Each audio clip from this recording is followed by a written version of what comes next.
बैठे बैठे कभी ये भी सोचा करें कि पूरी कायनात किस चीज़ की बनी हुई है। पूरी कायनात एलिमेंट्स और एटम की बनी हुई है। आज हम सेकंड चैप्टर का फर्स्ट टॉपिक डिस्कस करने वाले हैं और वो टॉपिक है हमारे पास what are elements plus classification and atomic structure.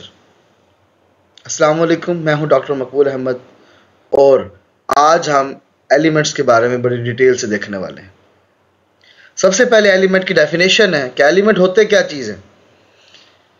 An element is a pure substance that cannot be broken down by physical or chemical means into simpler substance। Element एक ऐसी चीज़ है जो कि स्टेबल है, जो कि प्योर है, जो कि फिजिकल एंड केमिकल तरीके से तोड़ी नहीं जा सकती, क्योंकि एक एलिमेंट जो है वो एक ही तरह के एटम से मिलकर बना होता है। एलिमेंट एक ही तरह के एटम से मिलकर बना होता है। तो ये जो आपके पास पीरियोडिक टेबल है, इस पीरियोडिक टेबल के अंदर सारे क्या रखे हुए हैं? एलिमेंट्स। पीरियोडिक टेबल जिसके अंदर हम एलिमेंट्स की क्लासिफिकेशन करते हैं। तो ये एलिमेंट जैसे कि ये हीलियम है जो गुब्बारे उड़ने वाले गैसी गुब्बारों में मिल जाती है आपको। इसके अलावा यहाँ पर आपको ये लिथियम की बैटरी होती है। इसमें सोडियम जो आप खाते हैं साल्ट, उसके अंदर जो नमक में एक एलिमेंट होता है उसका नाम सोडियम, वो मिल जाता है आपको यहाँ पर। तो नेक्स्ट है क्लासिफिकेशन ऑफ एलिमेंट, कि हम एलिमेंट को क्लासीफाई कैसे कर सकते हैं। Elements are very different from one another. Elements are classified into metals, non metals and metalloids. सबसे पहले हमारे पास क्या है इसमें? सॉलिड। सॉलिड क्या होते हैं? जो अपनी शेप को बरकरार रखते हैं। ऐसे एलिमेंट्स जो अपनी शेप को बरकरार रखते हैं, जिनकी एक सॉलिड शेप होती है, वो सॉलिड होते हैं। Large number of elements exist as solid, like silver है, सोना, लोहा या सोडियम मेटल। उसके बाद दूसरे नंबर पे हमारे पास है लिक्विड, और लिक्विड में कुछ ही एलिमेंट्स हमारे पास हैं और उनकी एग्जांपल हमारे पास ब्रोमीन एंड मरकरी। ये मरकरी वही जो थर्मामीटर में लिक्विड होता है, ये वो वाला है। एंड द नेक्स्ट वन है गैसेस, और गैसेस की फॉर्म में जो हमारे पास एलिमेंट्स हैं उनमें nitrogen gas, hydrogen and neon gas. ये सारे चीज़ें जो है वो किसकी बनी हुई हैं? इन सब में क्या है? इन सब में एटम होता है। यानी जितनी एलिमेंट्स हैं, ये एलिमेंट्स फर्दर किसके बने हुए हैं? एटम के बने हुए। तो क्लासिफिकेशन अगर हम करते हैं एलिमेंट्स की, तो एक और क्लासिफिकेशन ये भी निकल के आती है कि metals, non metals and metalloid. Metal क्या होती हैं?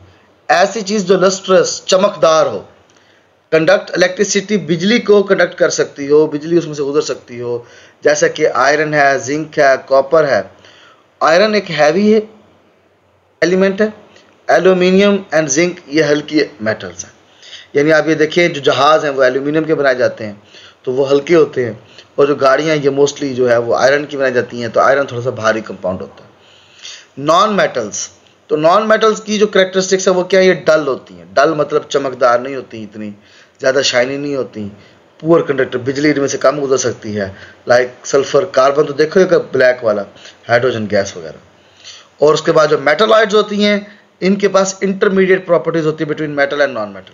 यानी ये मेटलॉइड मेटल के जैसे और मेटल के जैसे ना भी, यानी मेटल और नॉन मेटल के दरमियान में होता है। इनकी एग्जांपल सिलिकॉन जैसे रेत है, जर्मीनियम, ये भी हमारे पास एक जो है वो मेटलॉइड।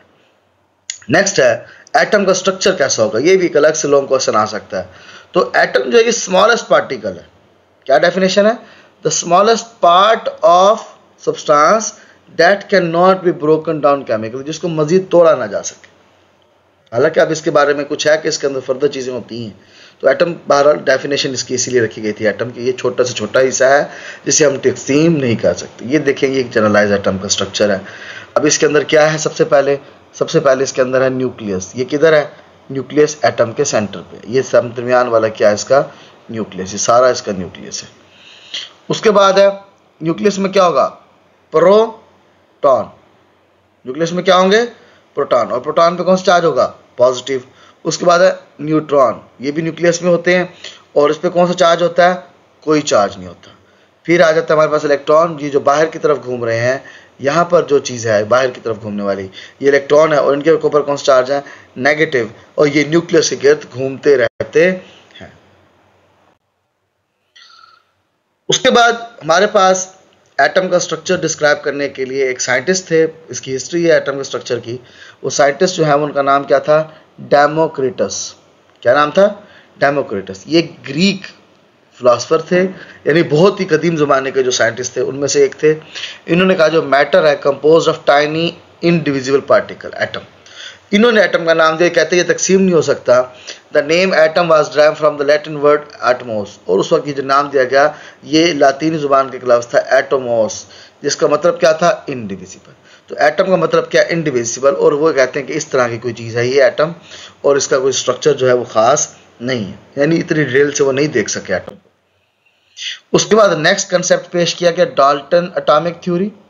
डाल्टन साहब कौन थे, ये इंग्लिश केमिस्ट थे, जॉन डाल्टन, और इन्होंने कहा जी एटम इनडिविजिबल हार्ड और डेंस स्फीयर है, इनडिविजिबल हार्ड डेंस स्फीयर है, atoms of a same element are like, और एक जैसे एटम जो है एक ही एलिमेंट के एटम एक जैसे दिखते होते हैं।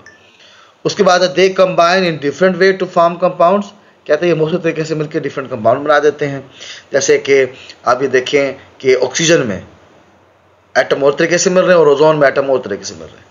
It was not possible to divide atom into smaller particle, वो कहते हैं ये भी नहीं हो सकता कि एटम को आप तकसीम कर सकें। 1800 के गिर्द इंग्लिश केमिस्ट थे John Dalton did many experiment with compound and provided the evidence for the existence of atom, और इन्होंने कहा जी एटम नाम की कोई चीज़ दुनिया में होती है, इन्होंने रिसर्च किया इसके ऊपर। नेक्स्ट फिर एक्सपेरिमेंट किया गया, एक्सपेरिमेंट था डिस्चार्ज ट्यूब एक्सपेरिमेंट। इस ट्यूब को कहते हैं डिस्चार्ज ट्यूब एक्सपेरिमेंट। और इसके अंदर क्या था, 19th सेंचुरी के अंदर ग्रुप ऑफ साइंटिस्ट ने ट्राई किया कि बिजली गैस के थ्रू गुजारी जाए, यानी गैस में से बिजली को गुजारा जाए। और फिर उन्होंने क्या देखा, इन्होंने ऑब्जर्व किया कि एक्सपेरिमेंट के दौरान कि डिस्चार्ज ट्यूब यानी ये वाली ट्यूब क्या हुआ, इसके अंदर discovered atom are no longer the smallest particle. उन्होंने कहा जी नहीं, एटम सबसे छोटा हिस्सा नहीं है, बल्कि एटम में भी फर्दर छोटे छोटे हिस्से होते हैं। उनका नाम है electron, proton, neutron, neutrino, anti neutrino, deutrino, ये सब इसके अंदर उनको मिला। उसके बाद नेक्स्ट हेडिंग है हमारे पास चार्जेस ऑन इलेक्ट्रॉन। इलेक्ट्रॉन पे कौन कौन से चार्जेस होते हैं, तो इलेक्ट्रॉन जो है ये इलेक्ट्रॉन के ऊपर कौन सा चार्ज होता है, atoms are composed of negatively charge particles called electron.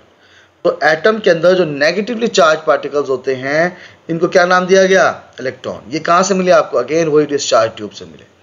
The presence of the negatively charge particles was ascertained because of their deflection toward positive plate in a electric field।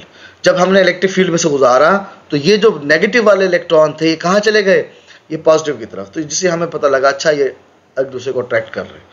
तो ये electron के ऊपर कौन सा charge हो गया, negative, और ये बाहर के शेल में घूमते रहते हैं। उसके बाद है प्रोटॉन के ऊपर चार्ज। प्रोटॉन जो है ये कैसा चार्ज होता है, पॉजिटिवली चार्ज होता है, इसको नाम क्या दिया गया, proton, P for positive, P for proton. And discovered in 1836, और ये कहा गया कि इलेक्ट्रॉन से ज़्यादा भारी होता है, और ये जो पॉजिटिव चार्ज है इसको कंफर्म किया गया क्योंकि ये मूव करके चला जाता है किधर, नेगेटिव प्लेट की तरफ। पॉजिटिव है तो नेगेटिव की तरफ जाता है। तो ये जो ग्रीन वाले हैं ये क्या है, प्रोटॉन है, और ये पॉजिटिव की तरफ डिफ्लेक्शन शो करते हैं। इसका मतलब प्रोटॉन के ऊपर कौन सा चार्ज होता है, पॉजिटिव, और इलेक्ट्रॉन पे कौन सा चार्ज होता है, नेगेटिव। तो ये अब आपकी बारी है, आप बताएं, can you name one metal, one non metal and one मेटलाइट from the today's lesson. आप जो एक मेटल, एक नॉन मेटल और एक मेटलाइट का नाम कमेंट सेक्शन में लिखें, और हमारे चैनल को लाइक करें, शेयर करें, सब्सक्राइब करें, और साइंस की दुनिया में अपना किरदार अदा करें। थैंक यू सो मच, मिलते हैं नेक्स्ट लेक्चर में, तब तक के लिए अल्लाह हाफिज़।